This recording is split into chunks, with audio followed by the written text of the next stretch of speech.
America, చైనాల ఎత్తులు, పై ఎత్తులు ఏదైతే రేర్ ఎర్త్ మినరల్స్ సంబంధించి మొన్ననే ట్రంపు, జిన్‌పింగ్ ఒప్పందాలు చేసుకున్నాక, చైనా ప్రస్తుతం ప్రపంచ రేర్ ఎర్త్ మ్యాగ్నెట్ ఉత్పత్తిలో 90% తన కంట్రోల్‌లోనే పెట్టుకుంది.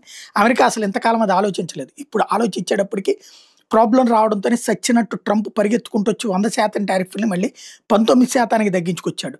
ఎలక్ట్రిక్ వెహికల్స్, మోటార్లు, బ్యాటరీలు, ఎంఆర్ఐ యంత్రాలు, జెట్ ఇంజిన్‌లు, స్మార్ట్ బాంబులు లాంటి టెక్నాలజీలకి ఇవే జీవం పోస్తున్నటువంటి వేళ ఆహ్, ఇప్పుడు అమెరికా ఆధిపత్యం దాంట్లో ఉన్నటువంటి వేళ చైనా దానికి దెబ్బ కొడుతోంది. 50 మిలియన్లు అమెరికా వాణిజ్య శాఖ నార్త్ కరోలినాలో వోల్కాన్ ఎలిమెంట్స్ కంపెనీకి ఇప్పుడిచ్చి అక్కడ ప్రోత్సహిస్తోంది.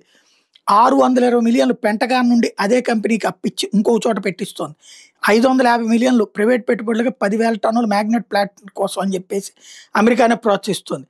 వోల్కాన్ని పార్ట్నర్‌గా చేసుకొని element technologies rare earth recycling కోసం 80 మిలియన్లు పెంటగాన్ నుండి 80 మిలియన్లు ప్రైవేట్ నిధులుగా పొందుతున్నారు. అంటే చైనా ఎప్పుడైతే ఆధిపత్యం సాధించి చివరికి వీళ్ళు వెనక్కి తగ్గాల్సిన పరిస్థితి వచ్చిందో, లాస్ట్ 30 ఇయర్స్‌గా చైనా నిదానంగా తీసుకొచ్చినటువంటి మార్పులో పావుగా మారిపోయి అల్లాడిపోతున్నటువంటి అమెరికా ఇప్పుడు చైనాని ఏమీ చెయ్యలేక తనకి తాను స్ట్రెంథెన్ చేసుకోవడానికి సిద్ధపడుతోంది.